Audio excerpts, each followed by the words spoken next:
नमस्कार दोस्तों। हर हर महादेव। बिना दीपक सोनी यूट्यूब चैनल में आप लोगों का स्वागत है। सर्वप्रथम तो आप सभी को आषाढ़ मास के गुप्त नवरात्र की शुभकामनाएं।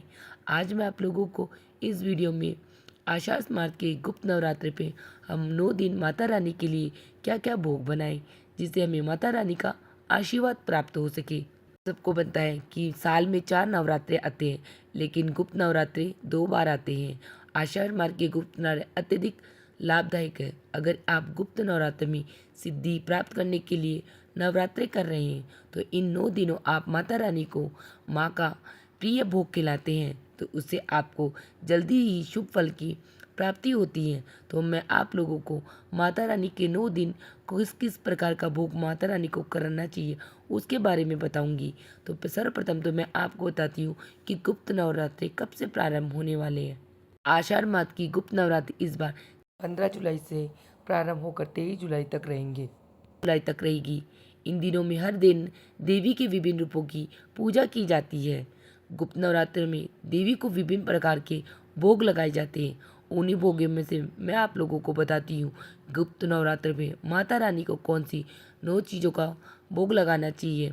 वह भी माता रानी के प्रिय भोग है, जिससे हमें माता रानी का आशीर्वाद प्राप्त हो सके। मैंने गुप्त नवरात्रि की सरल पूजा विधि पिछली वीडियो में बता दी है, तो मैं उसका लिंक डिस्क्रिप्शन में ऐड कर दूंगी। आप वहां जाके माता रानी की पूजा की सरल पूजा विधि देख लेना। अब मैं आपको बताती हूँ गुप्त नवरात्र में हमें कौन सी 9 चीज़ों का भोग माता रानी को लगाना चाहिए। आप सबको पता है कि नवरात्रि में माता रानी के माँ दुर्गा के 9 स्वरूपों की पूजा की जाती है। उनके एक एक स्वरूप का मतलब अलग अलग होता है। उन्हीं स्वरूप की अलग अलग माता रानी को भोग लगाया जाता है। तो माँ का पहला दिन माँ शैलपुत्री का होता है।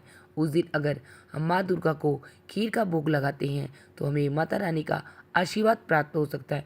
साथ ही उस दिन हमें श्वेत रंग के कप वस्त्र अवश्य पहनना चाहिए। दूसरा दिन माँ ब्रह्मचारिणी का होता है।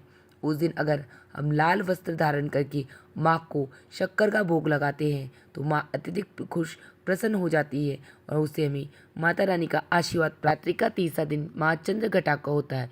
इस दिन आप नीले रंग के वस्त्र पहन के माँ को दूध से बनी चीज़ों का भोग लगा सकते हैं, जिससे माँ अत्यधिक प्रसन्न होती है।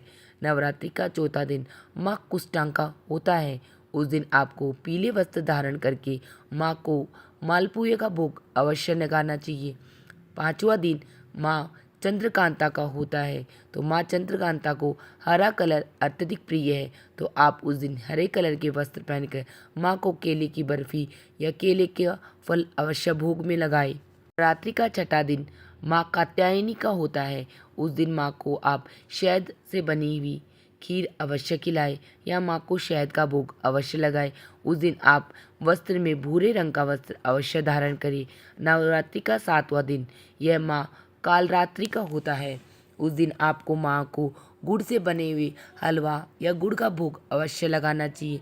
इस दिन आपको नारंगी वस्त्र अवश्य धारण करने चाहिए। रात्रि का आठवां दिन महागौरी का होता है।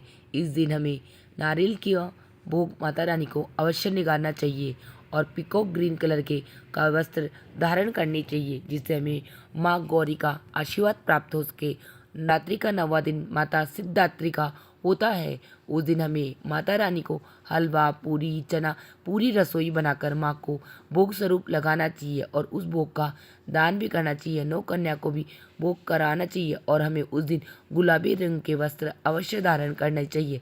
इस प्रकार हम नवरात्रि के 9 दिन माँ दुर्गा के 9 स्वरूपों को अलग अलग दिन के हिसाब से अलग अलग भोग और वस्त्र धारण करते हैं, तो हमें माँ दुर्गा का आशीर्वाद प्राप्त होता है। उसी के साथ नवरात्रि के 9 दिन हमें तामसिक भोजन का बिल्कुल भी सेवन नहीं करना चाहिए। इन 9 दिनों के अंदर हमें ब्रह्मचारी नियमों का पालन करना चाहिए। 9 दिन के बाद में 10वें दिन भी माता के नियमों का पालन करते हुए हमें तामसिक भोजन बिल्कुल ग्रहण नहीं करना चाहिए और ब्रह्मचारी नियमों का पालन करना चाहिए। जो भी व्यक्ति इस प्रकार निष्ठा श्रद्धा भक्ति के साथ माता रानी का भोग बनाता है और माँ को भोग अर्पित करता है, पूजा आराधना करता है, तो माँ दुर्गा उससे प्रसन्न हो जाती है और उसकी मन की जो भी मनोकामना होती है उसे वह पूर्ण करती है। तो नवरात्रि के 9 दिन इन दिनों माँ की गुप्त रूप से पूजा की जाती है। तो जो भी भक्त अपने मन की मनोकामना लेकर माँ की पूजा आराधना करता है तो माँ उसकी सभी मनोकामना पूर्ण करती है।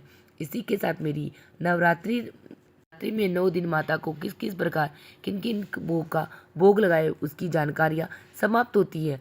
आप सबको मेरी जानकारियाँ कैसी लगती है मुझे कमेंट बॉक्स में जय माता दी लिखकर ज़रूर बताना।